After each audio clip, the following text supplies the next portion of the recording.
창세기 42장입니다. 형들을 요셉이 마침내 대합니다. 전부 다 죽을 지경이 되어서 애굽으로 내려온 그 형들. 만약에 화가 나가지고 요셉이 뭘 마음대로 하자면 뭐든지 할 수 있는 상황입니다. 모든 권세를, 애굽의 권세를 가지고 있고, 그들은 이미 애굽에 자기 눈앞에 있습니다. 마음대로 복수할 수가 있죠. 원한 대로 그냥 갚아줄 수가 있습니다. 그런데 이들을 옥에 가뒀다가 다시 또 풀어줍니다. 풀어주면서 시몬을 그 안에 넣고, 또 돈을 자루에 또 답으로 넣기도 하고, 좀 우리가 봤을 때 왜 이랬을까? 그 마음속에 분이 가득할 건데 왜 이런 식으로 일을 처리해 나갈까? 그런 의문이 있을 수 있습니다. 근데 이게 요셉은 나중에 형들이 두려워하고 할 때 어떤 이야기 하냐면, 두려워하지 마소서, 내가 하나님을 대신하리이까, 이런 말을 합니다. 그 바로 왕 앞에서도 나의 하나님이 그 왕에게 그 대답을 하실 거라고 그렇게 이야기를 합니다. 그럼 자기는 전적으로 하나님께 소유되어서 쓰임받고 있는 존재입니다. 자기 스스로 뭐를 할 수 있는 그런 상태가 아니라 하나님 안에 하나님과 연합대가 있습니다. 그러니까 자기가 말을 이래 하더라도 그 말이 자기 말이 아니라 하나님이 자기를 통해서 자기 버전으로 말을 바꿔가지고 하는 것을 요셉은 깨닫고 있는 겁니다. 주님한테 자기는 그 모든 역경이나 어려움을 헤쳐나갈 수 있는 길이 전혀 없고, 방법도 없고, 능력도 없고, 그래서 전적으로 하나님을 의지하면서 그렇게 살아갈 때 하나님께서 함께 하심을, 바로 그 꿈을 해석하는 그런 걸로, 또 자기가 어디 가든지 형통케 하시는 그것을 보고 하나님을 더욱 의지하게 되어집니다. 사실 세상에 가장 가까운 여러분, 가족, 그 가족도 의지할 수 없을 때 누구를 의지할 수 있겠습니까? 그러나 그때 다가온 그 하나님, 정말 의지할 수 있는 하나님을 더 의지할 수밖에 없지 않습니까? 많은 사람은 사실 세상에 더 의지할 것이 있기 때문에 하나님을 더 경험하지 못하게 됩니다. 왜? 의지할 것을 의지하니까요. 내가 능력이 있으면 나를 더 의지합니다. 내 수단 방법이 있으면 내 수단 방법을 더 의지하게 돼요. 여러분, 그래서 아브라함을 그 믿음의 세계, 이 하나님 나라로 이렇게 그 하나님을 더 경험해서 알도록 그렇게 보낼 때에 본토 친척 아비 집을 떠나라 하는 것이 바로 그겁니다. 내가 의지할 수 있는 대상들, 그런 대상에서 떠나도록 합니다. 하나님이 살아계시고 나와 함께 하시며 나를 도우시고 나를 그 영광의 자리로 이끄신다는 이 하나님을 전적으로 믿을 수 있도록 그 외 모든 것에서 떼어놓는 겁니다. 이 요셉은 그 감옥 속에서 아무도 의지할 수 없는 종으로 섬기면서도 그 어떻게 보디발 집에서 벗어날 수 있겠습니까? 애굽 전체를 관장하고 있다시피 하는 장군인데, 왕의 총애를 맡고 있는 그 장군인데, 그 집에서 벗어날 길이 없습니다. 도망가면, 종이, 노예가 도망갔다면 그건 죽음입니다. 주인이 그냥 두질 않습니다. 아마 처참한 그런 벌을 당할 수도 있고 그렇습니다. 그 요셉은 지금 하나님 한 분밖에 의지할 수밖에 없어요. 만약 하나님이 함께 하셔서 그에게 복을 주고 그 때문에 그 주변 사람들 복을 받게 하는 일이 없으면은 요셉은 아무것도 아닌 사람이 되어집니다. 하나님을 의지할 수밖에 없죠. 그런 환경 가운데 두고 요셉을 훈련해서 요셉이 이제 어떤 상황이든 간에 자기 스스로가 말하지 않고 자기 스스로가 행동을 취하지 않고 오직 하나님이 자기를 전적으로 중환한 상태에서 그런 말을 하고 행동을 취하도록 그렇게 훈련된 사람인데, 요셉이 하나님을 대신해서 이 사람들, 자기 형들을 이렇게 대한 겁니다. 여기에는 하나님의 놀라운 은혜가 여기 있습니다. 이 12명의 형제들을 이제 약속의 땅에 가기 전에 애굽으로 먼저 내려가서 여기서 민족을 이뤄야 되는데 각 형제마다 이들 하나님의 한 지파로 12지파의 한 지파로 세야 되는데 그렇게 축복을 하려면은 죄를 전부 다 털어내야 됩니다. 죄에 대한 것을 회개를 완전히 해야 됩니다. 그래서 하나님께서 이들을 회개시키는 거예요. 지금 전부 다 이들을 정탐꾼이다 하면서 전부 다 감옥에 다 가다 이어버리죠. 3일 동안 감옥에 갇혀가지고 많은 생각을 했을 겁니다. 우리가 왜 이런 죄를 당하냐, 왜 이런 벌을 받냐. 감옥 속에 너희들 전부 다 갇혀 있고 한 명만 나가라 그랬습니다. 그리고 3일간 그게 가다둡니다. 전부 다 지금 갇혀 있습니다. 누구를 내보낼까? 내가 나가면 좋지만은 내가 나간다 하더라도 내가 살아있는 생명 아닌 겁니다. 심부름을 해야 되고 가면은 베냐민을 데리고 와야 돼요. 베냐민을.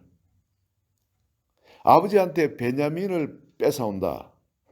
이건 불가능하다는 걸 알고 있습니다. 누군가 가서. 왜냐면 자기 다들 내려오는데 베냐민과 아버지가 혹시 그에게 무슨 일이 있을까 차고 있는데 베냐민하고 요셉을 자기 아들로 생각하고 그 외에 다른 배에서 난 애들은 아들 취급도 제대로 어떻게 보면 안 해준 겁니다. 그것 때문에 아버지한테 섭섭함이 요셉한테 미움으로 그렇게 작용했을 수도 있습니다. 이 전부 다 그 속에 갇혀가지고 3일간 있으면서 어떤 생각을 했겠습니까? 자기 죄에 대해서는 생각을 했을 겁니다. 그러더니 3일 후에 그 요셉이 나타나서 나는 하나님을 경외하는 사람이라. 하나님을 경외하는 사람. 그러면서 그들을 내놓고 그 양식을 가지고 너희 가족들을 먹이라. 양식을. 비로소 거기서 풀려납니다. 그런데 3일간 그 속에 갇혀 있을 때는 자기들이 돌아가지 못하면은 어떻게 되겠습니까? 가족들 다 굶어 죽겠죠. 자기 자식이고 뭐고 다 굶어 죽겠죠. 그리고 거기서 심각한 회개를 했을 겁니다. 그리고 일단 나머지 그 사람들을 내놓으면서 나는 하나님을 경외하는 사람이라 그러면서 너희 중에 한 명이 그 속에 들어가 있고 너희는 돌아가라 했을 때 그때 비로소 이들에게 회개가 터집니다. 자, 우리가 이 동생을 그때 그렇게 애걸 하고 할 때 그 동생을 그렇게 우리가 피를 흘렸으니까 우리가 이런 일을 당한다 하면서 전부 다 그렇게 이야기를 했다고 그러죠. 혼자만 이야기한 것이 아니고 21절에 보면 그들이 서로 말하되 서로 말했다는 거예요. 우리가 아우의 일로 말미암아 범죄하였도다. 그가 우리에게 애걸할 때 그 마음의 괴로움을 보고도 듣지 아니하였으므로 이 괴로움이 우리에게 임하도다. 그때 요셉이 죽음에서 살려달라고 애걸 복걸 할 때 여러분 그 모습을 잊을 수 없겠죠. 그죠? 그 모습을 생각날 때마다 억지로 잊어버리려고 했을 겁니다. 그런데 바로 이 시간에 그 현장으로 이 모든 사람들이 범죄 현장으로 이 모든 사람이 다시 가게 되어진 겁니다. 그리고 거기에서 구덩이 속에서 살려달라고 애걸복걸 하던 동생의 모습이 보이게 되어집니다. 그리고 그들에게 서로 이야기할 때 그가 우리에게 애걸할 때에 그 마음의 괴로움을 보고도 듣지 아니하였으므로 이 괴로움이 우리에게 임하도 그 괴로움이 자기들이 이제 벗어날 수 있는 구덩이에 빠졌다는 겁니다. 이 괴로움이 우리에게 임했다는 거죠. 요셉이 그런 구덩이에 벗어날 수 없는 그 구덩이 함정에 빠진 것처럼 자기들이 또 이 구덩이에 빠졌다는 겁니다. 그러면서 동생의 얼굴이 떠오르고 그들이 거기서 회개하게 됩니다. 러벤이 그런 이야기, 그들이 대답하여 이르되 내가 너에게 그 아이에 대해 죄를 짓지 말라고 하지 아니하였더니, 죄라는 말이 나오죠. 죄를 짓지 말라고 하지 아니하였더니 그래도 너희가 듣지 아니하였느냐. 그러므로 그의 핏값을 치르게 되었도다 하니, 여기서 죄에 대한 게 적나라하게 드러나게 되어집니다. 그리고 참 이 이야기가 나올 때 이것이 요셉의 마음을 터치합니다. 이들이 회개하는 그 자리, 이들이 자기의 그 죄의 현장, 그 현장을 봤을 때 요셉이라고 그 현장에 들어가지 않았겠습니까? 바로 그때 사건이 있었던 그날 그 시간에 그 현장에 이 모든 사람이 그 속에 들어가는 거예요. 요셉의 마음속에 극렬한 아픔이 있었겠죠. 슬픔이 있었고 그 분노나 배신감이나 절망이나 그 모든 안 좋은 감정들, 그 감정이 다시 되살아났을 겁니다. 그래서 요셉은 떠나가서 울고 그래 다시 와서 그 중에 시몬, 그 많은 사람 중에 시몬을 끌어내 가지고 감옥에 있었습니다. 누가 들어갈 거냐? 거기에 누가 결정을 하겠습니까? 네가 남아야 된다. 누가 그런 이야기 할 수 있겠어요? 그렇다고 해서 내가 들어가겠다 그런 이야기도 못합니다. 왜? 가족이 있으니까. 집에 가족이 있으니까. 자기 처자식이 있잖아요. 다들. 그런 상황에 완전한 회개가 아닌 겁니다.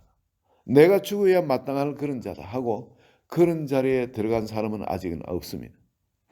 이럴 때에 여기에 가장 마음에 그 악독을 품고 죄를 범했던 그 세겜 지파 몰살하러 갔던 이 시몬을 붙잡아 가지고 그 속에 잡아였습니다. 어쩌면 시몬이 자기의 죄를 생각하고 내가 제일 죄인이다.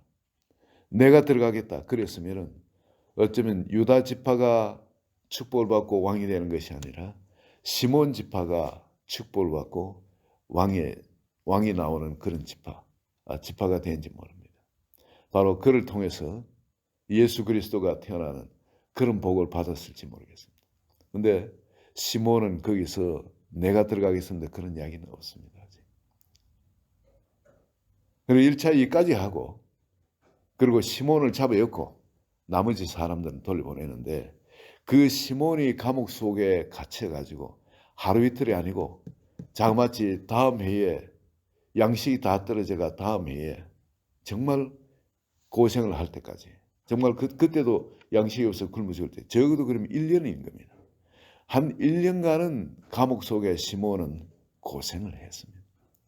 하나님은 한 사람 한 사람 전부 다 회복시키기를 원합니다. 시몬도 감옥 속에 들어가서 어떤 생각이겠어요? 어떻게 하나님이 내 죄를 다 알고 계셔서 내 죄를 이렇게 징계를 하시냐. 내가 그때 가장 형제 중에 악독하고 그랬는데 나를 찍어가지고 감옥에 이렇게 이 사랑하는 가족한테 돌아가 봐야 되는데 가족이 어떻게 되는지도 모르겠고 이 지금 양식이 없는 그런 상황에 가다가 가족들이 전부 다 이 형제들이 또 강도 떼들을 만나가 다 또 약탈당하고 어떻게 될지도 모르고 오만 염려 근심 다 생길 겁니다. 혹은 고향 땅에 있는 가족들한테 무슨 해가 있을는지도 모르겠고 그때 시몬에게도 철저히 죄를 회개하는 그런 시간이 되었을 겁니다. 그리고 남은 형제들은 집으로 돌아오는데 거기 또 병고가 생깁니다.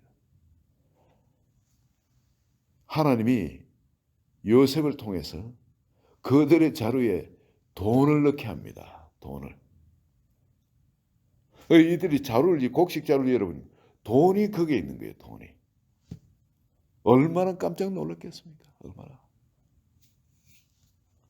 그러면서 무슨 죄가 떠오르겠습니까? 요셉을 이스마엘 그 자손들의 그 약대상들한테 요셉을 팔고 그 돈을 자기들 전대에 넣어가 돌아오던 그 죄가 생각나게 되었습니다. 요셉을 팔고 그 돈을 말입니다. 불의한 그 돈을 동생의 목숨 대신에 그 전대에 넣고 돌아오던 바로 그때 자기들 그 죄가 생각나요.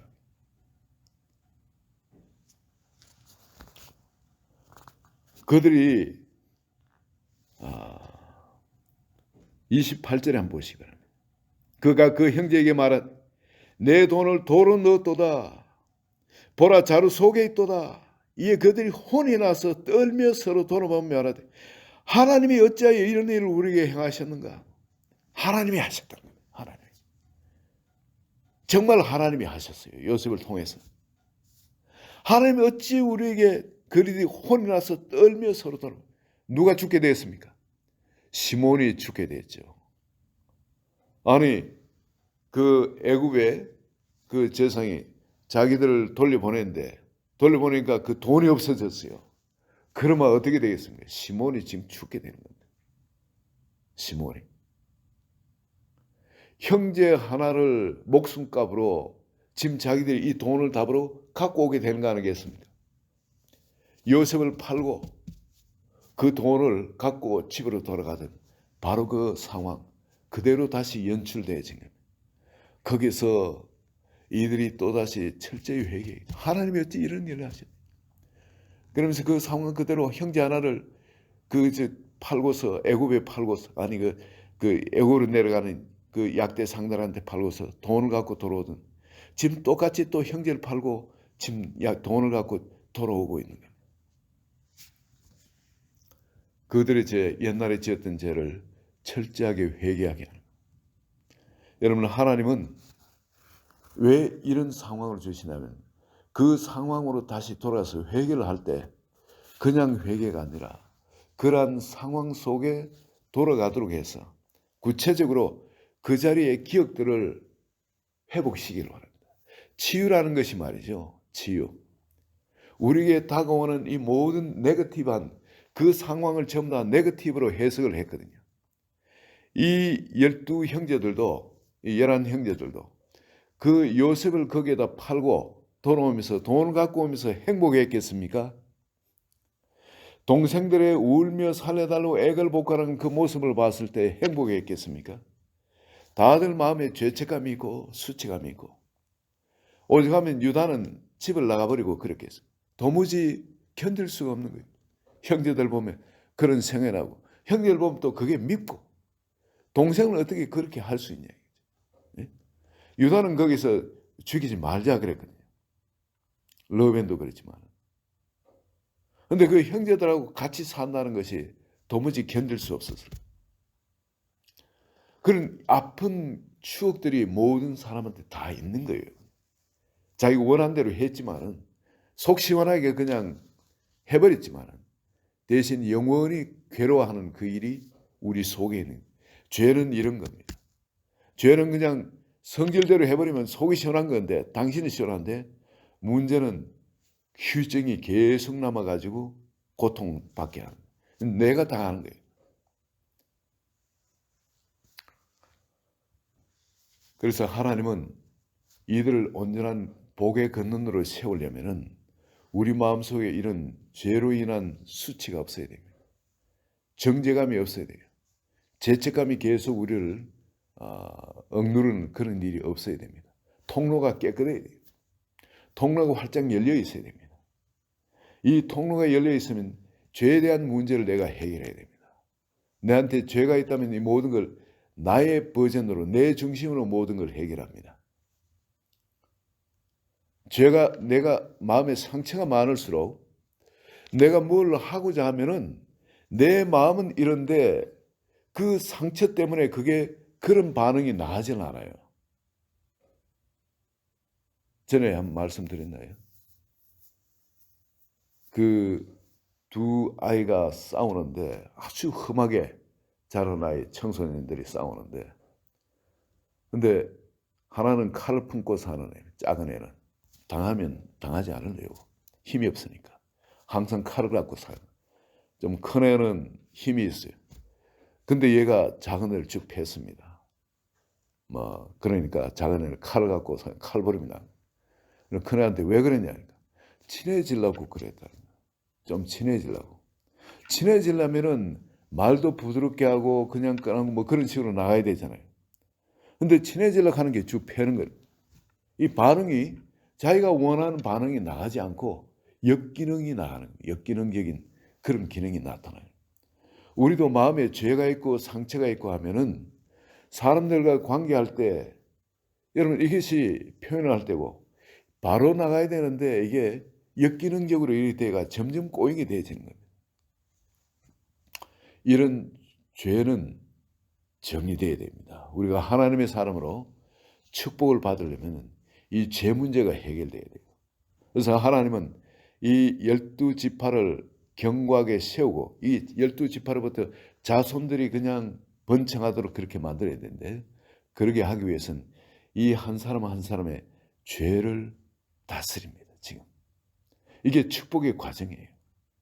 이들은 무서워 떨고 그랬지만 하나님 왜 이러냐 무서워 떨고 했지만은 우린 그 죄가 드러날 때는 무섭습니다. 죄는 항상 숨기고 싶어 하는 건데 근데 하나님이 백주화에 다 드러내거든요. 이게 무서운 겁니다. 우린 다 이걸 싫어합니다. 그렇지만 이것이 고백되어질 때 그때 비로소 우린 죄에서 풀려나게 되죠. 죄를 고백하면 수치스럽죠. 부끄럽죠. 그 사람들 볼 낯이 없어지죠. 안 해요, 여러분. 이게 있어야 됩니다. 이게 있어야 돼요. 그래서 소그룹이 좋은 게 바로 이겁니다. 서로 시크릿을 비밀을 지킬 수 있는 소그룹 안에서는 서로 죄를 구하는 일이 있어야 돼요. 그래서 이 죄로부터 풀려나야 됩니다. 이 캐톨릭에서는 이게 고해성사라 그러죠. 그죠? 죄를 지은 것이 있고 그러면은 그 신부하고 단 둘이 그 속죄소 그게 그 고해성사라는 거기에 가서 죄를 구합니다. 그리고 기도를 하고 하죠.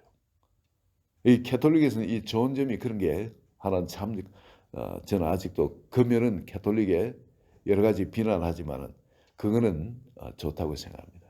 이 고해 성사는 그로부터 죄에 대해서는 클리어해져야 돼요. 죄로부터. 그리고 이 죄가 치유돼야 돼요. 하나님 빛이 그곳에 임해져 가지고 잘못된 기억 있죠. 부정적인 이 기억이 바로 그 기억에서도 하나님이 보고 계셨다는 거예요. 우리의 연약함과 우리의 부족함과 우리의 무지나 이런 것으로 인해서 그 실수가 있었던 이 부분 내가 비록 원하지 않았는데 바로 나의 그 육이 이 죄성이 나를 그렇게 했다는 거 거기서 주님 앞에 고백하고 회개하면서 이걸 긍정으로 이걸 바꿔야 됩니다. 이 잘못된 기억을 그때 하나님이 보고 계시고 알고 계시고 하나님도 같이 아파하시고 슬퍼하셨다는 거예요. 그렇지만 내가 회개하고 할 때 하나님께서 우리에게 이 생명의 말씀, 이 진리의 길, 이 생명의 길을 다시 보여주시고 일로 초청해 주셨다는 그리고 하나님 앞에서 이걸 해결했다는 거 여기에 대한 확신이 돼요. 철저하게 그게 회개하고 그리고 하나님이 이걸 받으셨다는 거기에 대한 해결되는 그것이 있어야 됩니다. 그 기억이. 그래야 될 때 과거에 죄로 인한 어두운 기억이 이제 그게 빛 가운데 드러나서 치유되어진 겁니다. 이 한 번 해서 안 되면 또 두 번, 두 번 해서 안 되면 또 세 번. 나중에는 이 부분에 대해서 자유하게 되어집니다. 하나님이 이미 그걸 받으셨는데 그런 불구하고 내가 아직도 내 마음이 해결 안 된 거예요. 그럼 계속 주님 앞에 나와서 또 이야기합니다. 아직 이게 해결 안 되거든요. 주님. 그리고 주님 앞에 또 그걸 이야기를 하는 거예요. 그럴 때 그때 하나님이 모르고 계신 게 아니고 눈을 감고 계시는 게 아니고 우리의 그 부분에 계속 치유의 빛을 비추십니다. 주님 이 부분에 해결해 주세요. 아직도 내 마음이 아픕니다. 그러면 하나님께서 여러분 이 수많은 말씀 중에 어떤 환경을 통해서도 우리 마음을 치유하는 그런 일이 있게 되어집니다. 회복시키는 그런 일이 있게 되죠. 그래서 우리가 이런 부분에 이제 자유하게 될 때 하나님이 우리에게 어떤 은혜를 주시든 간에 이 은혜가 막히지 않고 흘러가게 되어집니다. 복의 통로가 되어지는 겁니다. 하나님은 바로 이 12지파 이 사람들을 축복하기 위해서는 바로 이런 과정에 이 요셉도 마찬가지예요. 그 마음속에 그 아픔과 슬픔과 그리고 낭망, 캄캄한 절망 어떤 이런 모든 그 미움도 왜 없겠습니까? 형제들에 대해서. 그런 모든 걸 여기서 빛 가운데 바로 그 현장의 그 상태로 다시 회복시켜 가지고 한 사람 한 사람 죄를 해결하게 하고 또 치유하는 이런 것을 보게 됩니다. 여러분 오늘 이 아침에도 우리가 기도할 때에 나를 묻고 있던 그런 여러 가지가 있다면은 여러분 이 부분에 대해서 하나님께 갖고 나가서 주님 이런 부분에 주님의 빛을 비춰 주시고 이것을 하나님이 나를 하나님의 사람을 만들기 위해서 하나님이 이런 역경도 허락하시고 이런 과정도 허락하신 것 내가 이렇게 부족한 사람인 것 깨닫게 하도록 위해서 나를 의지하지 않도록 하기 위해서 이런 과정을 허락하신 것 주님 감사합니다. 이걸 감사 모드로 바꾸시기 바랍니다. 이걸 주님이 오늘 치유해 주시는 그 기쁜 모드로 내 마음을 바꾸시기 바랍니다. 그럴 때 내 속에 생수에 샘이 있는 걸 발견해야 되고 점점 이게 강으로 변하는 그 축복이 있게 될 겁니다. 우리 잠깐 기도합니다. 하나님 아버지 오늘 이 아침에 우리 마음에 어떤 죄라도 또 어떤 슬픔이든 아픔이든 주님 앞에 갖고 나오게 되길 원합니다. 아버지 하나님의 시간만큼 하나님께서는 요셉을 그런 학교를 통해서 빚어내게 하기 위해서 바로 그런 축복을 부어주시기 위해서 요셉을 그런 인생 학교에 넣으셨듯이 우리에게 당했던 이 모든 괴로움이나 억울함도 하나님께서 우리를 성공시키기 위해서 그런 연단하는 그런 과정인 걸 우리가 긍정으로 이래 봤습니다. 아버지 내가 무죄해서 그걸 긍정으로 받지 못하고 슬픔으로 괴로움으로 사람에 대해서 미움으로 봤던 이 모든 것 이 시간에 해결하고 그 사람들을 축복하기를 원합니다. 주님 우리 마음 가운데 그 사람들 다 또 그 환경 가운데서 다시 만나게 해 주시옵소서. 또 용서할 수 있는 힘을 주시옵소서. 그리고 또한 내가 지은 죄 남에게 모르고 혹은 분해서 억울해서 오해해서 또 실수해서 어떤 죄라도 지었다면 주님 이 부분에 대해서 제가 연약하고 부족한 죄인임을 나의 허물을 주님 앞에 고백합니다. 주님 그 모든 죄도 생각나게 하시고 이 시간 깨끗하게 해결되게 하여 주셔서 주님 앞에 새로운 피조물로 이전 것은 지나갔으니 보라 새 것이 되었다는 바른 새로운 피조물로 서게 하소서. 예수 그리스도의 이름으로 기도합니다. 아멘.